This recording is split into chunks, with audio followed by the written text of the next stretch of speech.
સંસ્કૃતિ કલાત્મક કોટેશ્વર મહાદેવ. લેખિકા સુધા ભટ્ટ. આપણા દેશમાં આસ્થા કે શ્રદ્ધાના આધારે ભવ તરી જવાય છે. ધર્મ, સંસ્કાર, સંસ્કૃતિ, રીત રિવાજ, વારસો આદિ શબ્દો આપણા રોજિંદા જીવનમાં વણાઈ ગયા છે. ચાલો એમાં ઉમેરીએ કળા. ચિત્ર, શિલ્પ, સ્થાપત્ય, સંગીત, નૃત્ય, નાટ્ય અને સાહિત્ય કળાને સંગ જ્યારે ઓળઘોળ થઈ જાય છે ત્યારે એક સંપૂર્ણ દૈવી કૃતિનો જન્મ થાય છે. જ્યારે આપણે સ્થાપત્ય સ્મારક સમક્ષ ઊભા હોઈએ છીએ ત્યારે પ્રથમ દર્શને જ અહોભાવનો વાહ ઉદ્ગાર નીકળી જાય. એ ઇમારત કઈ છે, એની કળા સજ્જતા કેવી છે, એ વાત તો પછી આવે. પ્રથમ તો એનું બાહ્ય સૌંદર્ય આપણને એનું ઘેલું લગાડે. લાખોની સંખ્યા ધરાવતા મંદિરો ભારતની ધરોહર છે.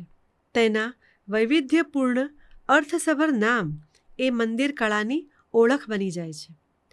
અનેક મંદિરોના નામ પણ એક સરખા રખાયા હોય છે. હા, સરનામું વેગળું નીકળે ત્યારે એ ખાસિયત જ એનું સ્થાન નક્કી કરી આપે. કોટેશ્વર નામના અસંખ્ય મહાદેવના સ્થાનક વિદ્યમાન છે.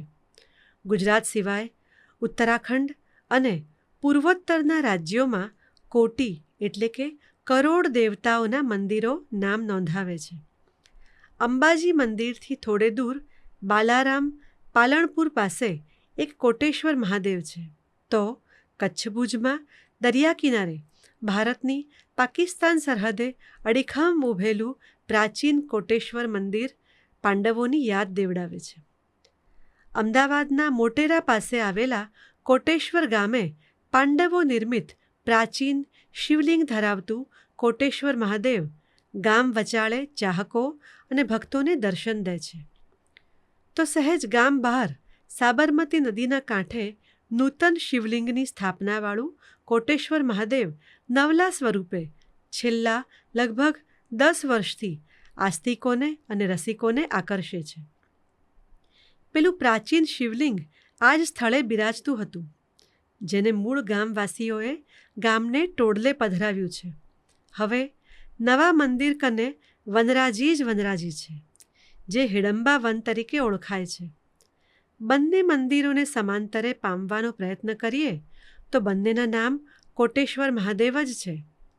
આપણા ઇતિહાસ સાથે પૌરાણિક પ્રસંગો જે રીતે વણાયેલા છે તેના સંદર્ભે રામાયણ મહાભારતના પાત્રોએ ભારતનું વિશદ ભ્રમણ કરેલું છે. તેથી આપણને દેશના દરેક ભાગમાં સમાન નામ ધરાવતા મંદિરો મળી આવે છે. કોટેશ્વરમાં પાંડવો નિર્મિત પ્રાચીન મંદિરનું પુનઃનિર્માણ ગુજરાતમાં મરાઠાઓના રાજમાં બાજીરાવ પેશવાએ કરાવેલું, જે 700 વર્ષ પુરાણું હતું. આમ નવા અને જૂના, ગામ બહારના અને ગામ માયલા બંને મંદિરોના અહીં માન પાન શાન છે. સ્થાપત્ય કળાની ઝીણી નજરે નોંધ લઈએ ત્યારે પ્રસ્તુત નવું મંદિર આપણું ધ્યાન અવશ્ય ખેંચે છે. કલા રસિકો માટે એ એક જોણું છે, જે મંદિર તો છે જ, પરંતુ એક રિસોર્ટ જેવું ભારતનું આ પરિસર અતિ સુંદર, સ્વચ્છ અને ભવ્ય ભાસે છે. ચોમેર લીલોતરી કુદરતી સૌંદર્યમાં વધારો તો કરે છે, સાથે સાથે તેનું તાપમાન પણ ઓછું કરે છે. તદુપરાંત સાબરમતી નદી કાંઠેના રિવરફ્રન્ટ પરિકલ્પનો એક છેડો પણ અહીં અડે છે. નિર્માણાધીન આ નવલું સ્થળ નૂતન મંદિરથી કાંકરી ચાળે જ હોવાથી મુલાકાતીઓને એક સાથે 2 લાભ મળે છે. મંદિર અંગેનું ઔત્સુક્ય રસિકજનોને તેના મુખ્ય દ્વાર પર અચૂક લઈ જાય છે. રાજસ્થાનના કેટલાક સમર્થ મેવાડીઓએ આ મંદિરના સ્થાપત્ય અને શિલ્પની જવાબદારી ગુજરાતના પ્રખ્યાત સ્થપતિ સોમપુરા પરિવારને સોંપેલી.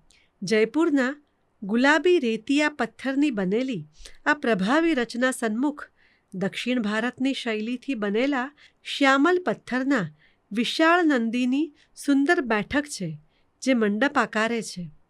સુંદર અલંકૃત એક શ્વેત નંદી પાછા ગર્ભગૃહ સમક્ષ મંદિરના મંડપમાં બિરાજે છે, જે સતત ગર્ભગૃહના સજાવટયુક્ત શ્યામલ શિવલિંગને એકી ટશે જુએ છે.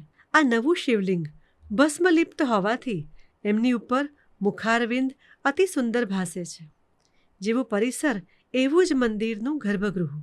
એનો મંડપ, દ્વાર, સ્તંભો, તોરણ, ઝરૂખા અને અવશ્ય શિખર તો ખરા જ. કોટેશ્વર મહાદેવની સ્થાપત્ય શૈલી અલ્પાંશે સોમનાથ મંદિરની છાયા ધરાવે છે.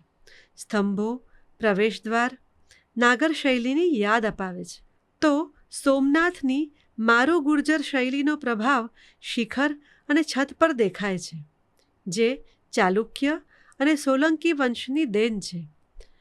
પ્રસ્તુત સ્થાપત્યના અનેક શિખરો નાનેથી મોટા ક્રમશઃ કદ મુજબ આમલક પણ ધરાવે છે. શિખરો ઉપર ભૌમિતિક ભાત સાથે ફૂલવેલ, બુટ્ટા ભાત કોતરણીમાં સમાવાયા છે. આડા પટ્ટે ખાંચેદાર નકશી તો જાણે શિખરની ભાષા હોય એવી લાગે છે. સૌથી ઉપર સુવર્ણ કળશ, કુંભ અને સ્તંભ છોડી પોકારતા ભાસે છે. મુખ્ય પ્રવેશ દ્વારે કોતરણીયુક્ત ચોરસ સ્તંભોને આધારે ગુજરાત શૈલીના તોરણો આખા મંદિર ફરતે મંડપને સંલગ્ન કરતી સાતત્ય જતાવે છે. પગથિયા અને કુંભી ફરતે નીચલી ભીથે ગજરથની શોભા ગતિનું પ્રતીક લાગે છે. પ્રવેશદ્વાર ઉપર ઢળતા છાપરા સાથે ગોખલામાં વિવિધ દેવી દેવતાના શિલ્પો હાજરી પુરાવે છે. ઉપર શિવ દરબાર નજરે પડે છે. ટોડલા આસપાસ ફૂલ, વેલ, ચક્ર અને મયુરપંખ ઘેરાઈને મંદિરની શોભામાં અભિવૃદ્ધિ કરે છે. મંદિરની બહારની ભીતોમાં એક આશ્ચર્ય પણ ખરું. મોગલ શૈલીની ફૂલવાળી જાળીયુક્ત બારીઓ નોખી ભાત પાડે છે. મંડપ ઉપરનો ગુંબજ અંદરની બાજુએથી કમળવનની ઝાંખી કરાવે છે. છતમાં છેક ઉપલી કિનારેથી નીચે ઉતરતી કમળ પંક્તિઓ નાજુક, લાલિત્યપૂર્ણ લાગે છે. અને વચ્ચોવચ્ચ ઝુમ્મરની જેમ જાણે કે પ્રકાશ ન ફેલાવતા હોય એવા નજાકત ભર્યા કમળો આ કોટેશ્વર મંદિરને અજબ ગજબની સુંદરતા બક્ષે છે.